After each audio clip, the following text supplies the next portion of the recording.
Welcome to Story Tales. Please like this video and subscribe to Story Tales. I hope you enjoy the story. Let's begin. Callan Royce sat in his home office, rain drumming against the windows of his Seattle penthouse. The April storm painted the city in shades of gray that matched his mood perfectly. At 34, he'd built his software company from nothing, turning code into millions while most people his age still figured out their careers. His laptop chimed with a new email. The sender made his jaw tighten. Brenna Royce. His sister's name still carried weight, even after months of watching her transform into someone he barely recognized. Callan clicked the message open, expecting another request for money or another guilt trip about missing her engagement party. The subject line hit him like a slap. Don't come to my wedding. Just watch the live stream. LOL. Callan read it twice. The message contained no explanation, no context, no phone call to follow up. Just one line of passive-aggressive dismissal from the woman he'd raised after their mother died. The woman whose therapy bills he'd paid, whose college tuition he'd covered, whose wedding he'd already invested $50,000 in debt. He leaned back in his chair, fingers drumming against the mahogany desk. The email interface glowed on his screen, cursor blinking in the reply box. Most people would call. Most people would demand answers. Most people would get emotional. Callan wasn't most people. That he picked up his phone and scrolled to Faye's number. She answered on the second ring. Let me guess. Faye Caldwell's voice crackled through the speaker. Another Brenna crisis? She uninvited me to her wedding. What? Email. No explanation. Just told me to watch the live stream instead. Silence stretched between them. Faye had been his friend since college, back when they were both scrapping for internships and eating ramen. Now she ran her own corporate law practice, and her silence meant she was processing the legal angles. After everything you've done for her, Faye's voice carried an edge that most opposing counsel never heard. The ungrateful little. $53,412. What? That's what I've spent on her wedding so far. Venue deposit, catering down payment, dress, flowers, photography, honeymoon flights to Bali. Callan opened his banking app, scrolling through the transactions, not including the personal support over the years. Callan, what are you thinking? He stared at the email, watching the cursor blink. I'm thinking she wants to watch a live stream. The venue payment had been the first domino. Callan remembered signing the check in February, sitting across from Brenna at the Fairmont Olympic Hotel's restaurant. She'd been glowing then, full of wedding plans and gratitude. I can't believe you're doing this for me, she'd said, reaching across the table to squeeze his hand. After Mom died, I thought I'd lost everything, but you kept our family together. That conversation felt like a lifetime ago now. Callan pulled up his contact list and began making calls. Pike Place Events, this is Rachel. This is Callan Royce. I need to cancel the Royce-Drake wedding contract immediately. Oh, Mr. Royce, is there a problem with the venue? We can cancel it. All payments stop as of today. Sir, we have a no-refund policy for bookings made within 60 days of. Check your contract again. I built that cancellation clause into my payment terms. Callan had learned long ago to read every word.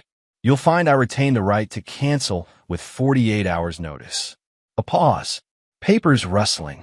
Oh, yes, I see that here. Mr. Royce, this will leave your sister without a venue 3 weeks before her wedding. Not my problem anymore.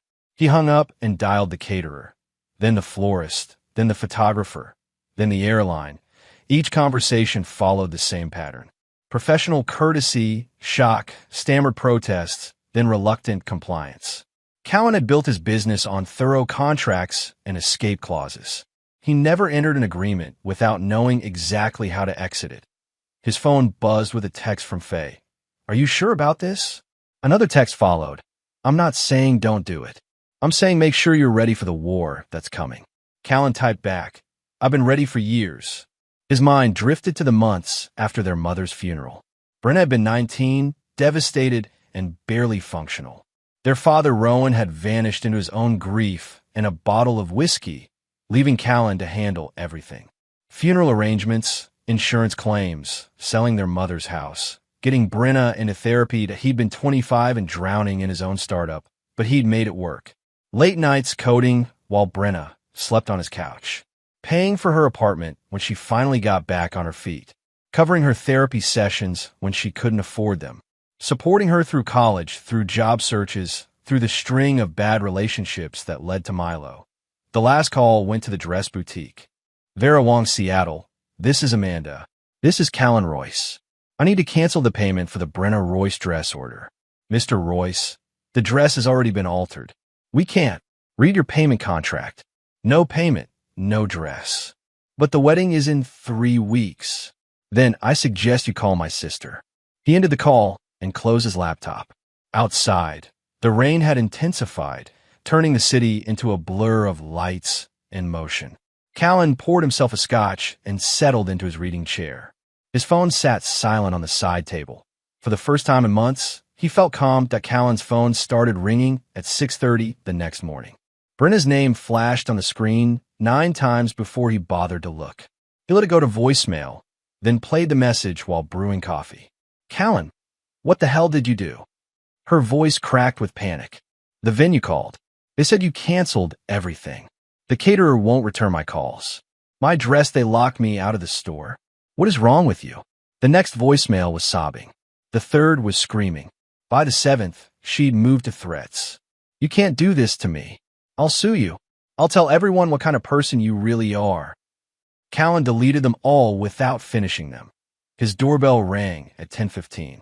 Through the security camera, he saw Rowan standing in the hallway, looking every one of his 60 years. His father wore a wrinkled suit and the expression of a man who'd been dragged into a conflict he didn't understand. She's outside, Rowan said when Callan opened the door. In the car. She's been crying all night. Good morning to you too, Dad. Don't be a smartass. What did you do? Callan stepped aside to let his father in. Through the window, he could see Brenna's car parked on the street, her silhouette hunched over the steering wheel. I did exactly what she asked. She told me not to come to her wedding, so I'm not paying for it either. You know that's not what she meant. Do I? Callan pulled out his phone and showed Rowan the email. This looks pretty clear to me. Rowan read it twice, his face darkening. She's your sister, and you're my father. Where were you when she needed raising? Where were you when she was falling apart after Mom died? That's not fair. Fair. Callan laughed, but there was no humor in it. You want to talk about fair? I spent 9 years putting my life on hold to fix what you broke. I paid for her therapy because you were too drunk to notice she needed it. I covered her rent because you disappeared for 6 months. I built a relationship with her because you couldn't be bothered. I made mistakes. You made choices. And now she's making hers. Callan gestured toward the window. She chose to dismiss me with a joke. She chose to treat my support like it meant nothing. So I'm choosing to let her handle her wedding herself. Rowan looked older suddenly, the weight of years catching up to him at once. She's getting married in 3 weeks. Not my problem. Callan, please. She's family. Family doesn't send emails like that. Callan moved to the window, watching Brenna's car. Family picks up the phone. Family explains. Family treats you with basic respect. His phone buzzed again. This time it was a text from an unknown number. This is Milo. We need to talk. Your sister is destroyed. Callan showed the message to Rowan. Her fiancé's texting me now. They got everyone mobilized except the person who actually matters. Who's that? Brenna. She still hasn't called to apologize or explain. She's just sending everyone else to clean up her mess. As if summoned by his words, Brenna appeared at his door. She looked terrible, red eyes, tangled hair, yesterday's clothes wrinkled and stained. But her expression wasn't apologetic. It was furious. How could you do this to me? She demanded, pushing past Rowan into the apartment. 3 weeks before my wedding. I followed your instructions. You know that's not what I meant. Then you should have said what you meant. Callan kept his voice level, emotionless. You're 29 years old, Brenna. Use your words. I was hurt. Milo's family is paying for everything on their side, and I felt like I needed to contribute something. I thought if you weren't there, at least the money would be. So you decided to make me a silent partner in your marriage. That's not. She stopped, tears starting again. I didn't think you'd react like this. How did you think I'd react? You dismissed me like I was some distant relative you were obligated to invite. After everything we've been through. We've been fighting for months. That was true. Ever since Milo entered the picture, their relationship had grown strained. Callan didn't trust him. Something about the man's easy charm and vague career description set off alarms. But Brenna was in love, and she made it clear that criticism wasn't welcome. Fighting doesn't mean I stopped caring about you, Callan said.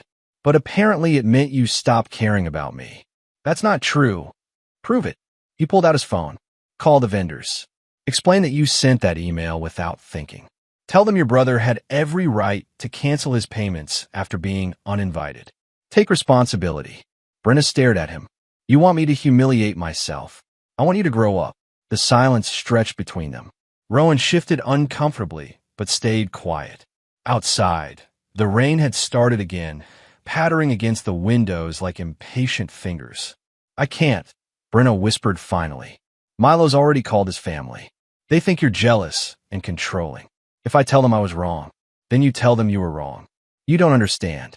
His family has money. Real money. They're connected. If you mess this up, you'll find out who you really are. Callan moved to the door and opened it. And so will I. Brenna looked between him and Rowan, searching for support. When none came, her expression hardened. Fine. I don't need you. I don't need your money. We'll figure out ourselves. Good luck with that. She stormed out, Rowan trailing behind her, with apologetic glances back at Callan. Through the window, he watched them argue beside her car before she drove away, leaving their father standing alone on the sidewalk. Callan's phone buzzed with another text from Milo. This isn't over. He typed back, You're right. It's not. The first salvo came through Facebook. Callan rarely checked social media, but Faye's call at 7 a.m. made it necessary. Have you seen what your sister posted? I don't do Facebook drama. You might want to make an exception. Faye's voice carried the tone she used in depositions. She's going public. Callan opened his laptop and navigated to Brenna's profile. The post had been shared 43 times in the past hour. I'm heartbroken to share that my brother has decided to sabotage my wedding 3 weeks before the ceremony. After promising to help with expenses, he's canceled everything without warning because of a family disagreement. I'm learning who my real family is, and it's not the people who abandon you when you need them most. Thank you to everyone offering support during this difficult time. Love wins. The comments were predictably supportive. Friends rallying around her, offering spare decorations and home-cooked food. A few asked what the disagreement was about, but Brenna hadn't responded to those. She's positioning herself as the victim, Callan said. Classic move. But she's walking a tight line. Notice she doesn't mention the email, because that would require context. His phone rang. Another unknown number. Callan Royce. This is Beth Morrison. I'm a friend of Brenna's from college. I just wanted to say that what you're doing is really messed up. Thanks for your input. She's your sister. How can you destroy her wedding over some petty fight? Did she tell you about the email she sent me? What email? Callan ended the call. It rang again immediately. Different number, same script. Then another. By noon, he'd received 14 calls from Brenna's friends, all delivering variations of the same message. He was cruel, heartless, destroying his sister's happiness over nothing. None of them had seen the email. Faye showed up at his office around 2, carrying a stack of papers and wearing her litigation face. I've been doing research, she said, dropping the files on his desk. Your sister's been busy. Define busy. Spinning a narrative. Check your old college roommate's Facebook, and your cousin in Portland, and basically anyone who might take her side in a family dispute. Callan scrolled through the tag posts. Brenna had been methodical, reaching out to mutual connections with her version of events. The story was consistent. Loving sister tries to contribute to her own wedding. Controlling brother pulls funding over a misunderstanding. Poor bride left scrambling 3 weeks before her special day. She's smart, he admitted. She's also lying by omission. And I have ammunition. Faye opened her laptop and pulled up a folder of screenshots. Remember when you asked me to handle some of the vendor communications? I saved everything. The screenshots told a different story. Text messages between Brenna and her friends, talking about how she'd handled her brother. An email to the venue coordinator asking them to accommodate my rich brother's need for control over everything. A conversation with her maid of honor about how Callan was paying for everything anyway, so he shouldn't complain about not being invited. She was bragging, Callan said, extensively. Look at this one. The screenshot showed a group chat with her bridesmaids. Brenna's message was time-stamped 2 days before the wedding email. Just figure out how to get C to pay for everything without having to deal with his attitude at the wedding. Going to tell him to just watch the live stream instead of coming. He'll get over it, and I won't have to worry about him judging Milo's family. She planned it. Gets better. Look at this. Another screenshot, this one from a conversation with someone named Jess. Milo says his family thinks my brother is weird anyway. Better to keep him away and just take his money. It's not like he needs it. Callan stared at the screen. The casual dismissal hurt more than the email had. The calculation behind it. The assumption that his feelings didn't matter as long as his wallet stayed open. There's more, Faye said quietly. But I think you get the picture. Send these to me. Callan, think about this. Once you go nuclear, there's no going back. She went nuclear first. I'm just returning fire. Your choice. But consider the timing. If you're going to do this, make it count. That evening, Callan crafted his own Facebook post. He kept it simple. I've been getting calls about my sister's wedding situation. For anyone interested in the full context, here's the email that started it all. He attached a screenshot of Brenna's message, then added, family isn't about blood. It's about respect. When someone tells you not to come to their wedding as a joke, believe them. The post exploded within hours. The comments shifted tone rapidly as people saw the actual email. Some still defended Brenna, but others began asking harder questions. Why would she send something like that? What kind of person dismisses family support so casually? His phone started ringing again, but this time the callers were different. People who'd known them both growing up. Colleagues who'd heard the story and wanted his side. Even a few of Brenna's friends, quietly admitting they thought the email was a bit much. The tide was turning. Aubrey Locke called him at midnight. I saw your Facebook post. Callan hadn't spoken to Aubrey in 2 years. She'd been part of Brenna's social circle in college. One of the few people who'd bridged the gap between his sister's friends and his own. Pretty, smart, and direct in a way that most people found unsettling. Aubrey, I heard you dropped out of the wedding party. Creative differences. That's what we're calling it. Her voice carried amusement and something else. Anger, maybe. Can we meet? I have things to tell you. They met at a coffee shop in Capitol Hill, neutral territory away from both their usual haunts. Aubrey looked good professional, but not uptight, the kind of person who could run a board meeting or climb a mountain with equal competence. So, she said, sliding into the booth across from him, your sister's lost her mind. That's one way to put it. I was her maid of honor until last month. Do you want to know why I quit? Callan nodded. Milo. She said the name like it tasted bad. Your sister's engaged to a con artist. Define con artist. He's using her to fund some crypto scheme. Has been for months. The wedding money, the gifts from the engagement party, even the contributions from his family, it's all going into some blockchain startup that exists mostly on paper. Callan felt something cold settle in his stomach. And Brenna knows? Brenna knows everything. She's not a victim, Callan. She's a partner. Aubrey pulled out her phone and scrolled to a recording app. I taped our last conversation. Want to hear it? She pressed play. The audio quality was decent despite the coffee shop background noise, that Brenna's voice came through clearly. You don't understand the opportunity here. Milo's project is going to make us rich. Really rich. And my brother's funding the whole thing without even knowing it. Aubrey's voice. That seems wrong, Brenna. He's trying to help you get married. He's trying to control me like he always has. This way, I get the wedding and the business capital. When the crypto takes off, we'll pay him back 10 times over. And if it doesn't take off, then he loses some money he won't even miss. Callan's loaded, Aubrey. He spends more on wine in a month than most people make in a year. That's not the point. The point is that I'm finally taking care of myself instead of waiting for his approval. Milo says I've been letting my brother infantilize me for years. The recording ended. Aubrey tucked her phone away. There's more, but you get the idea. She was planning to use you from the beginning. Callan processed this information slowly. The wedding wasn't just about getting married. The wedding was a fundraiser, and you were the primary donor.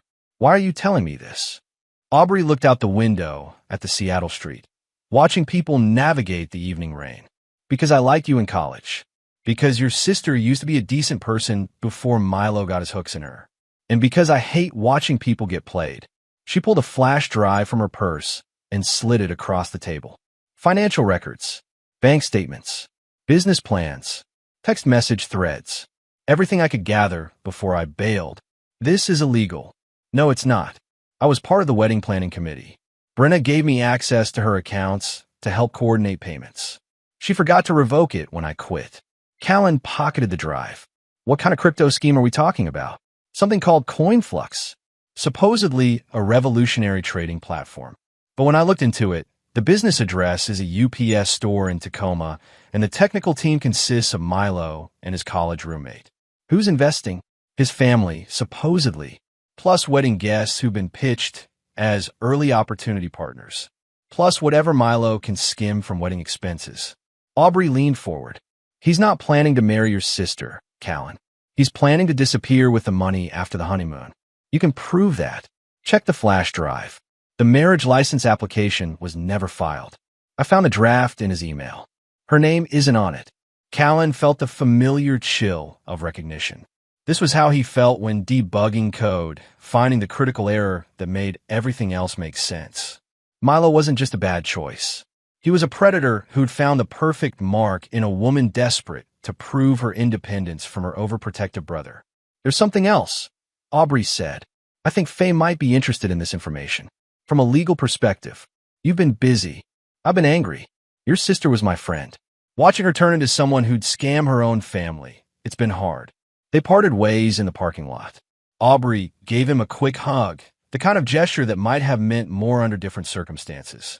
For what it's worth, she said, I think you're doing the right thing. Sometimes people need to face consequences. Callan drove home through the rain, the flash drive burning a hole in his pocket. By the time he reached his apartment, he'd made his decision. He called Faye. I need you to compile evidence for a fraud case. Against who? Milo Drake, and possibly my sister. The email went out at 8 p.m. on Thursday, exactly 48 hours before the scheduled wedding ceremony.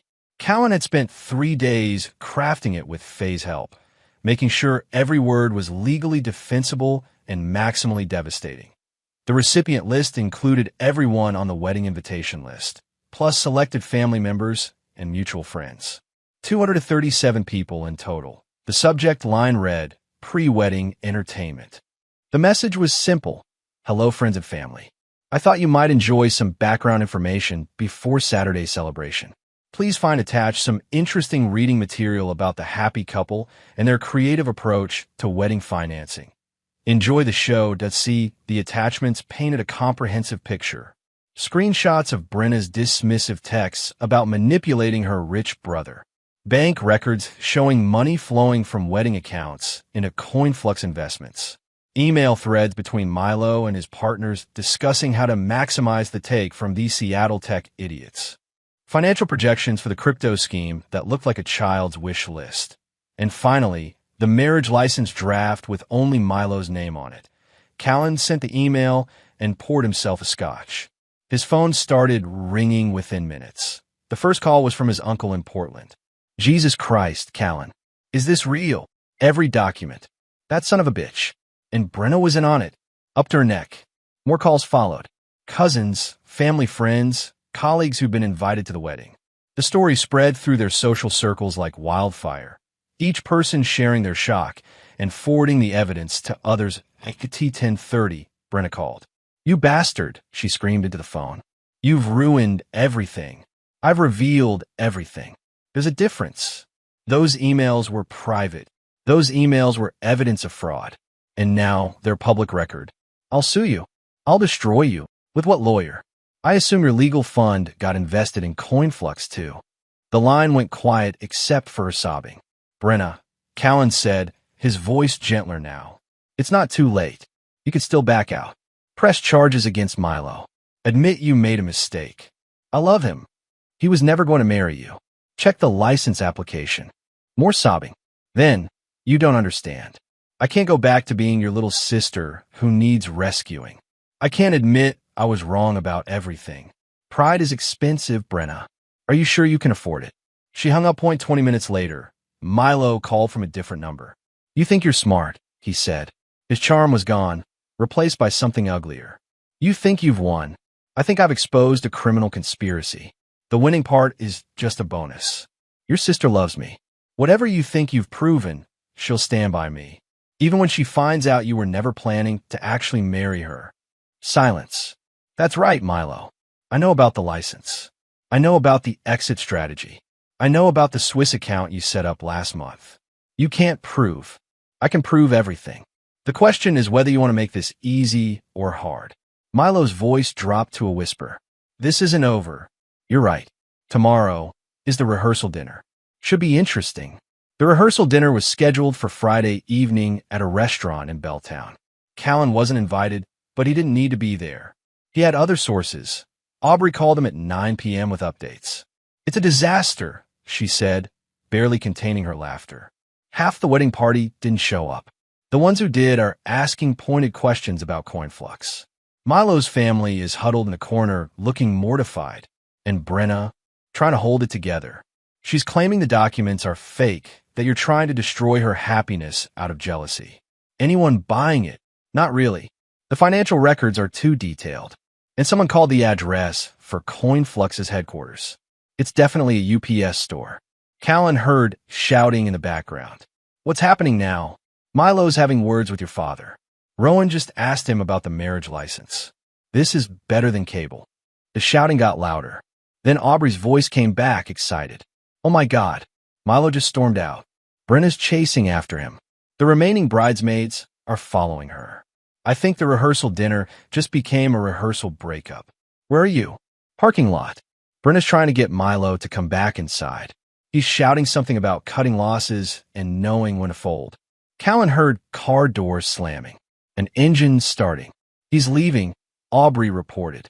Brenna's standing in the parking lot crying. Your dad trying to talk to her, but she's not listening. I think she just realized what kind of man she was planning to marry. The line went quiet except for the sound of rain and distant voices. Callan? You still there? I'm here. I think you won.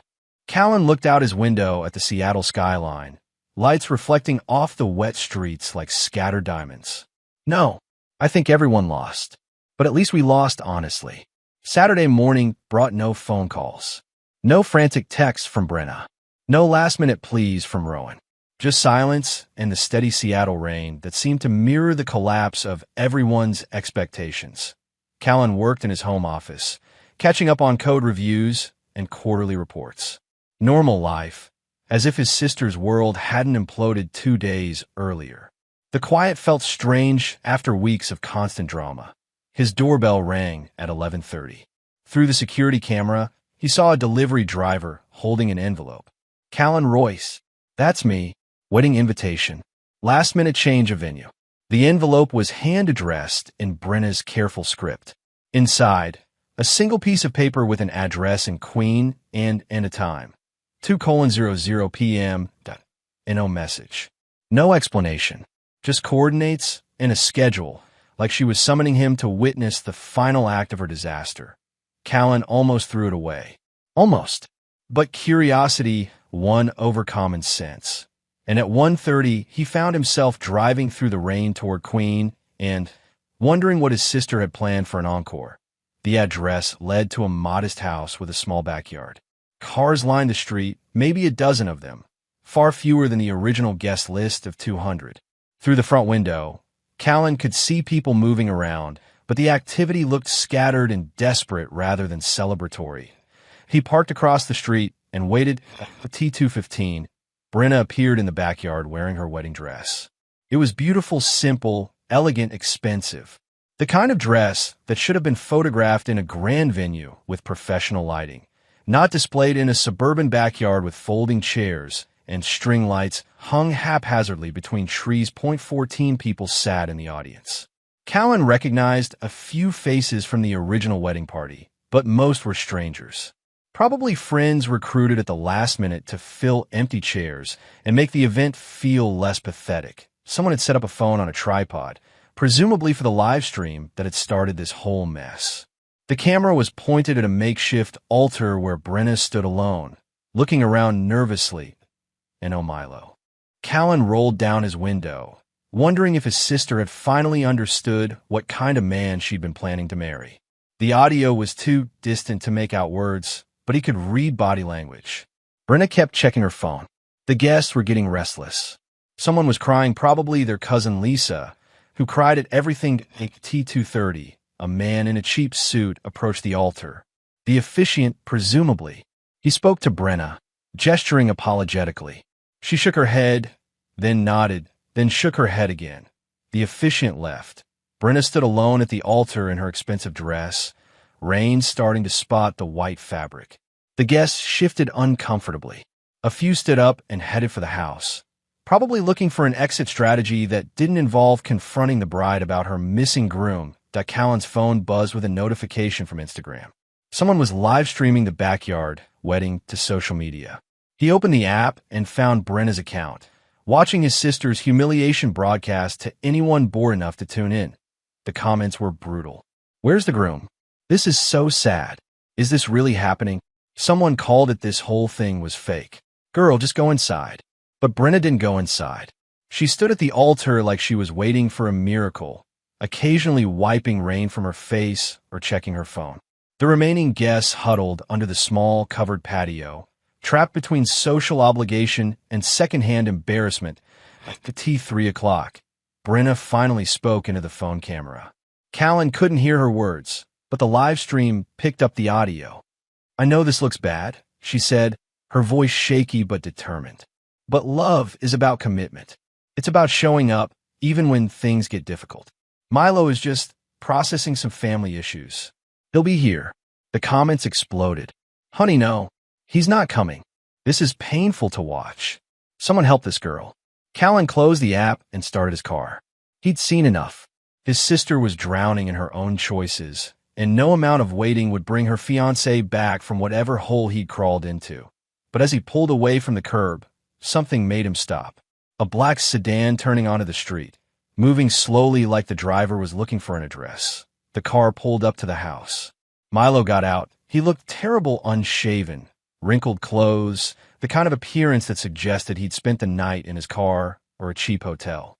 But he was there, walking toward the backyard with the resigned expression of a man facing inevitable consequences. Callan parked again and watched. Milo's appearance in the backyard caused a stir. The remaining guests perked up, murmuring among themselves. Brenna's face lit up with relief and vindication. She gestured toward the phone camera, as if to say, "See? I told you he'd come." But something was wrong. Milo's body language wasn't that of an eager groom. He looked like a defendant approaching the witness stand. He spoke to Brenna quietly, too low for the phone to pick up. Whatever he said made her face change. Relief turned to confusion, then to something that looked like panic. She shook her head. He nodded. She grabbed his arm. He pulled away. The conversation grew louder, heated. The guests couldn't hear the words, but the tone was unmistakable. This wasn't a romantic reunion. This was a breakup happening in real time at what was supposed to be their wedding. Brenna's voice carried across the yard. You can't do this. Not here. Not in front of everyone. Milo's response was quieter, but his gestures were clear. Hands spread apologetically, shoulders shrugged, a step backward toward the gate. Classic disengagement. The livestream comments were going crazy. Oh no, he's dumping her at the altar. This is the worst thing I've ever seen. Someone turn off the camera. But nobody turned off the camera. Everyone was too shocked to move, including Brenna.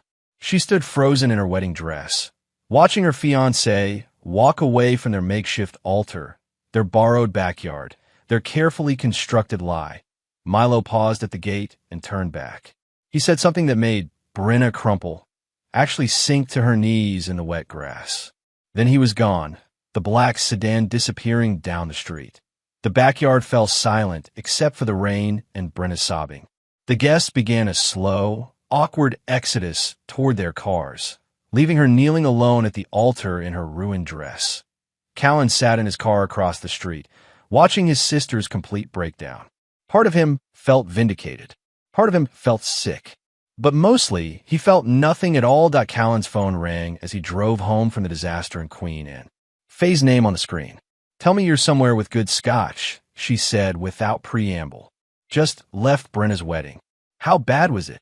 "She got dumped at the altar, in front of a live stream." "Jesus, that's worse than I expected." A pause. "Though given what I just found out, it could have been worse." "What do you mean? Where are you?" "We need to talk in person." They met at Callan's apartment an hour later. Faye arrived with a bottle of expensive bourbon and a manila folder thick with documents. "Remember how you asked me to investigate the venue situation? Pike Place Events. I canceled the contract, right? But I got curious about the ownership structure. Your cancellation clause was unusually favorable, even for someone with your negotiating skills." Faye opened the folder and spread papers across his coffee table. Corporate filings, property records, shell company registrations. It took some digging, but I traced the ownership chain. Pike Place Events leases their venue from a property management company called Cascade Holdings. Cascade Holdings is owned by a subsidiary of Northwest Investment Group. Callan picked up one of the documents, scanning the fine print. And Northwest Investment Group is one of your shell companies. You've owned that venue for 2 years. The paper slipped from Callan's fingers. "What? You bought it as part of your real estate portfolio in 2023. Passive investment, you called it. Probably forgot about it once the paperwork was filed." Callan stared at the ownership chain, following the corporate entities from his signature back to the venue where his sister had planned to get married. "I canceled her wedding at my own property." Gets better. "The cancellation clause you negotiated? That's standard language for when you're both the client and the landlord. You were essentially giving yourself the right to cancel." "I didn't know. I figured. But from a legal perspective, it's brilliant. You didn't just withdraw financial support, you evicted her from your property." Callan poured himself 3 fingers of bourbon and drank half of it in one swallow. The irony was staggering. All his careful planning, all his calculated revenge, and the most devastating blow had been completely accidental. "There's more," Faye said. "I also looked into Milo's situation. He ran. He got arrested. This morning, about an hour before he showed up at the wedding." Callan set down his glass. "Arrested for what?" "Securities fraud. Wire fraud. Money laundering. The SEC has been investigating coin flux for months. Your email to the wedding guests included evidence they've been trying to gather. So when he showed up at the wedding, he was probably out on bail, trying to do damage control before skipping town." Faye pulled out her phone and showed him a news article. "Look at this." The headline read, "Local cryptocurrency startup founders arrested in investment scam." Milo's mugshot stared back from the screen, along with 2 other men Callan didn't recognize. The article says they bilked investors out of nearly $500,000 over 6 months. Wedding gifts, family contributions, money from friends who believed in the revolutionary trading platform. Callan read the article twice. The scope of the fraud was broader than he'd realized. Milo hadn't just been planning to disappear with Brenna's money, he'd been running a full-scale con operation with multiple victims. So when he showed up at the wedding today, he was probably trying to convince Brenna to run with him. When she refused, he cut his losses. And now he's looking at 10 to 15 years in federal prison. The cryptocurrency was complete fiction. The trading platform never existed. Even the business address was fake. They were operating out of a coffee shop in Fremont. Callan felt a strange mixture of satisfaction and unease. His revenge had been more complete than he'd planned, but also more accidental. He destroyed his sister's wedding through careful calculation, but the wedding had been doomed anyway by forces beyond his control. What about Brenna? She's not charged with anything yet. The evidence suggests she was more victim than partner, despite what those text messages implied. She knew about the money laundering. She knew they were using wedding money for the business. That's not the same as knowing the business was fraudulent. Faye leaned back in her chair. From a legal perspective, she's probably clear. From a family perspective, she chose Milo over me. She chose to believe his promises over my warnings. She chose to dismiss me as a jealous control freak rather than listen to legitimate concerns. And now she's paying for those choices. Callan's phone buzzed with a text from an unknown number. The message contained a single line: saw the live stream. You win. You showed it to Faye. Anonymous congratulations. You're famous. The wedding disaster is all over social media. Hashtag wedding fail is trending, and your sister's meltdown is the featured video. Callan pulled up Twitter and scrolled through the hashtag. Clips from the live stream, memes about runaway grooms, commentary about the dangers of social media weddings. His sister's worst moment had become entertainment for strangers. I didn't want it to go this far, he said quietly. Yes, you did. You wanted her to face consequences for treating you badly. Well, she's facing them. This feels like overkill. This feels like justice. She made her choices, Callan. She chose to dismiss you, to use you, to publicly humiliate you. You responded by withdrawing your support. Everything else, the fraud, the arrest, the public meltdown that's on her and Milo. Faye gathered up the papers and tucked them back into the folder. The question now is what you do next. What do you mean?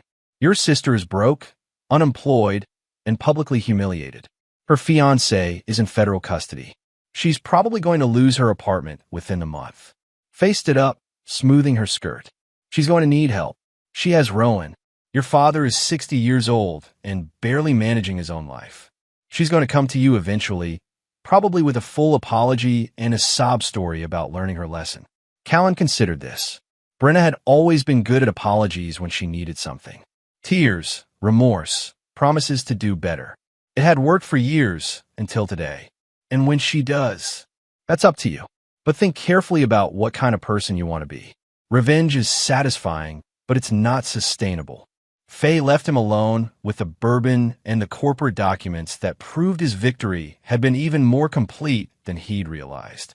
Outside, the rain continued, washing the city clean while he sat in his expensive apartment. Surrounded by the evidence of a successful destruction of his sister's life, he should have felt triumphant. Instead, he felt empty. 2 weeks later, Callan threw a party. The invitation was simple, sent to close friends and selected colleagues, celebrating successful investment decisions. Cocktails and conversation. Saturday, 7 p.m. The banner stretched across his living room in elegant script. To the money I didn't waste. 30 people showed up. Tech executives, lawyers, a few venture capitalists, and several friends who appreciated irony, served with premium alcohol. The mood was light, conversation flowing as easily as the top-shelf whiskey. I have to admit, said David Chun, a startup founder Callan had mentored years earlier, this is the most honest party theme I've ever seen. Honesty is underrated, Callan replied, raising his glass. Especially in family relationships. The story had become legend in their social circles. The brother who saw through a con artist, tried to warn his sister, got dismissed for his trouble, then withdrew support just in time to avoid funding a federal crime. It was told as a cautionary tale about family loyalty versus personal boundaries, with Callan cast as the wise older sibling who refused to enable destructive behavior. Have you heard from Brenna? Asked Jennifer Walsh, a corporate lawyer who'd worked with Faye. Not directly. That was technically true. Brenna had sent 17 text messages over the past 2 weeks, but Callan had read none of them past the first few words. The preview function on his phone showed enough. I'm sorry. Please talk to me. I made a terrible mistake. He deleted them all without opening them. She's staying with your father, Jennifer continued. Faye mentioned she lost her apartment. People make choices. Choices have consequences. The conversation moved on to safer topics, market trends, new restaurant openings, vacation plans. Normal people talking about normal things, unburdened by the kind of family drama that had consumed Callan's life for months. Around 10 o'clock, as the crowd began to thin, Aubrey arrived. She'd been traveling for work, missing the worst of the wedding fallout, but she kept up with developments through mutual friends. So, she said, accepting a glass of wine, how does it feel to be completely vindicated? Expensive. She laughed. Expensive how? Turns out I own the wedding venue. Been paying property taxes on it for 2 years without realizing the connection. That's either cosmic justice or cosmic irony. Both, probably. They stood by the window overlooking the city, watching late-night traffic navigate the wet streets. The party continued behind them, but the energy was winding down. Any regrets? Aubrey asked. Callan considered the question seriously. I regret that it came to this. I regret that my sister chose a con artist over her family. I regret that she had to learn about consequences the hard way. But you don't regret your response. No, she dismissed me as a joke. She used me as an ATM. She planned to defraud me to fund her boyfriend's criminal enterprise. He sipped his whiskey. I responded proportionally. Some people might call it cruel. Some people might call it necessary. Aubrey nodded slowly. For what it's worth, I think you did the right thing. Enabling someone's bad decisions isn't kindness, it's cowardice. The last guests left around midnight. Callan cleaned up mechanically, storing leftover bottles and loading glasses into the dishwasher. The banner still hung across his living room, a reminder of successful boundaries and expensive lessons. His phone buzzed with a final text of the evening. Brenna's name appeared on the screen with a preview of her message. I know you won't read this, but I'm sorry. Please. He deleted it without opening it fully. The next morning brought one more message, this time from an unknown number. This is Brenna. I'm using a friend's phone because I know you're blocking me. I just want to talk. To explain. To apologize properly. I lost everything because I was stupid and proud, and I know it's my fault. But you're my family. You're all I have left. Please give me a chance to make this right. Callan read the message twice, then walked to his kitchen window. Outside, Seattle was waking up to another rainy Sunday. People walking dogs, grabbing coffee, living their normal lives unburdened by the kind of betrayal that had defined his relationship with his sister. He typed a response. You had your chance to make it right. You chose to make it wrong instead. Some decisions can't be undone. Then he deleted the message without sending it. Instead, he blocked the unknown number and poured himself coffee. Through the window, the city looked clean and new, washed by rain and possibility. His calendar was full of meetings, code reviews, investment opportunities. Real life, moving forward without the dead weight of family obligation. His phone stayed silent for the rest of the day. 2 weeks later, Faye called with news.